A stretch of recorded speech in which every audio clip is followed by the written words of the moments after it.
Service Commission says COVID-19 and the recent civil unrest provide a unique opportunity to urgently review our systems. It says decisiveness and creativity can put the country on a new path of repositioning democracy into a capable and responsive developmental state. The Commission adds that the state's capacity to effectively communicate is indicative of an inability to respond during a crisis. For more on this now, we're joined by Public Service Commissioner Dr Somadoda Fikeni. Good to have you on the program, sir, tonight. So given the long list of challenges in the country, where does one even begin to address them all?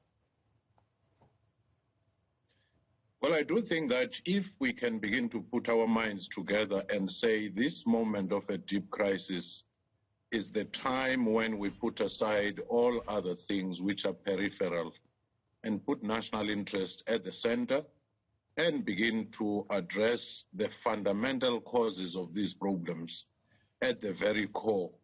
Most countries which have gone through crisis and turned around did so on the advent of a crisis where they begin to say we can no longer now have the low-intensity tensions. They have come to the open and they have exposed our weaknesses. So that's the first thing, to have a serious national dialogue towards a particular social compact on what a new South Africa should be. The second part is the issue of leadership. Because for this to happen, you must have strong, decisive leadership, visionary leadership, and servant leadership. And then you also have to deal with something which most of the people in the mainstream media and elsewhere hardly ever put as a headline: building the public service and the capacity of the state. We may have all the best of policies. We may have service delivery protests. We may have all other things and policies which are not being implemented if you have weak state institutions. So that in itself is at the very core.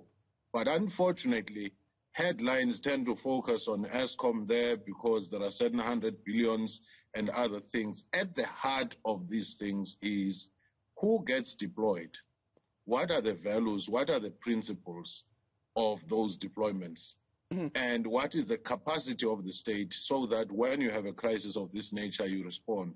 Of course, mobilizing society to play its role as well. I want to come in there, Dr. Fikeni, and talk about the point you made earlier about the need for a visionary and servant leadership. Does it exist, though, currently? Well, South Africa is not without a number of great leaders, some of them recognized around the world. But the moment leaders start being preoccupied with their own internal battles, whatever capacity or strategic visioning they had suddenly disappears, because they will maximize the minimum and minimize the maximum, and they'll major in minors and make national interest only a footnote in their battles. How do we avoid that? Because it's a repetitive cycle, isn't it? You can go back to even when this country was run by the Nats, and you look at the 25 years plus of an ANC national administration. Most governments, even globally, people who even campaign on the most socialist of ideals come into office and quickly change. Certainly, but that happens if you look at South African history.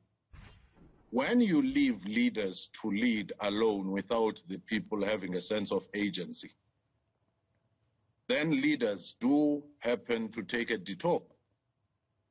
But when you bring in people and they hold leaders accountable and they have a sense of agency and self-reliance, they're able to hold leaders to account. Let me give you a few examples.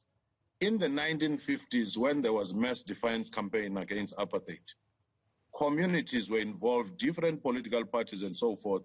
That produced the Freedom Charter, that produced Women's March on the Union Building, that produced even the creation of the PAC, because people had a sense of agency.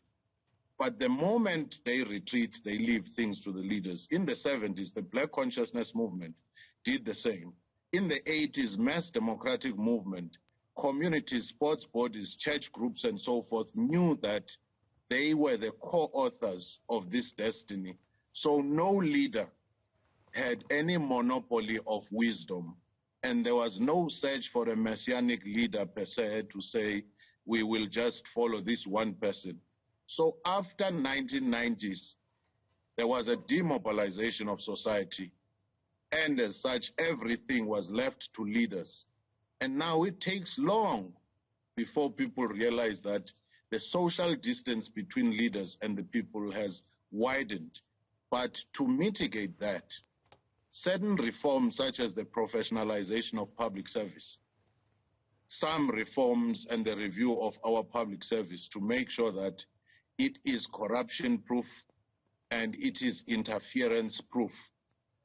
Those, once you have them in place, you may have political meltdown, but those institutions will be able to withstand those and continue with the business of the nation until leaders have found their rhythm. How do you get the buy-in of South African citizens who've become either so enraged or completely despondent and lost all faith and trust in the public service, in particular in politicians? Well, I do think that the more recent incidents, sad as they are, tragic as they are, have shown that when government work with communities, something beautiful emerges. Of course, you have to guard against the extremes, which is vigilantism.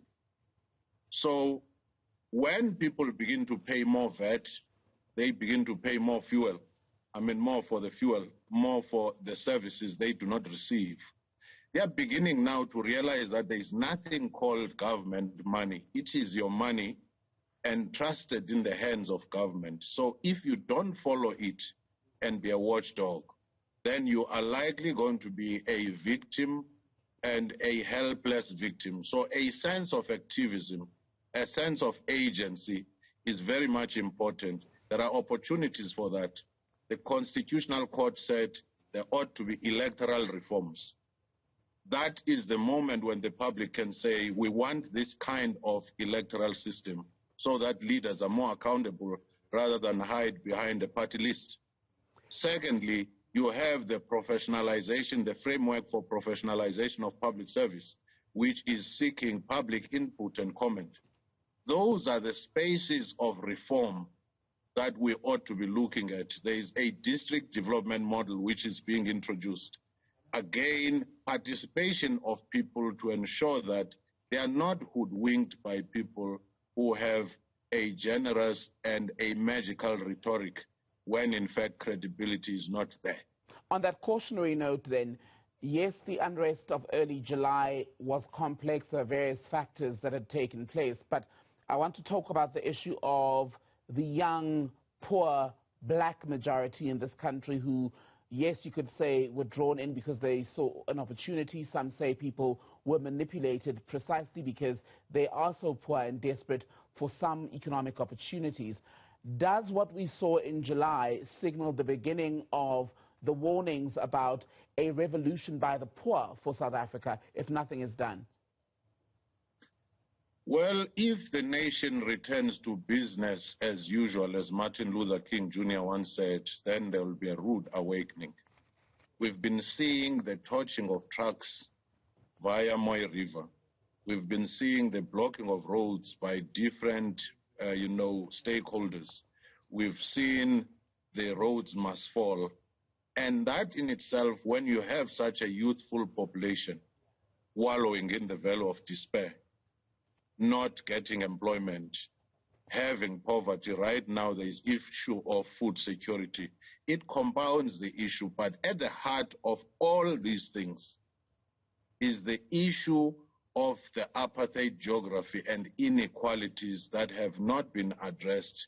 And some of these are legacy issues, but some of them have been added and compounded by some policy mistakes in the contemporary situation.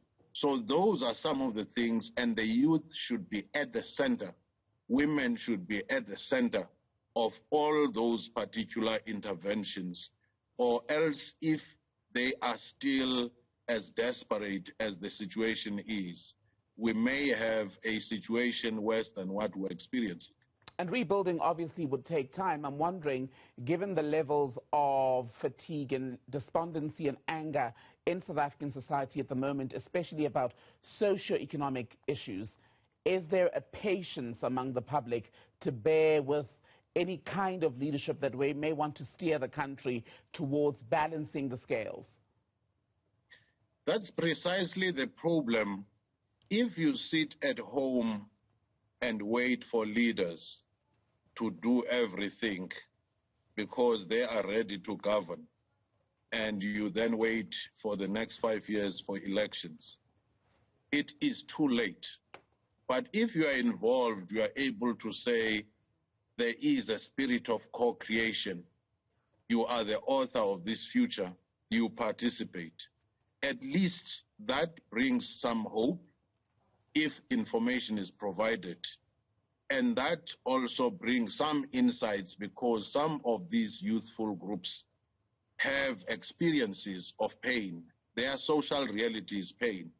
Listening to them and even having a mutually respectful intergenerational conversation to understand their plight and pain and reprioritize whatever resources we have to focus on this particular group.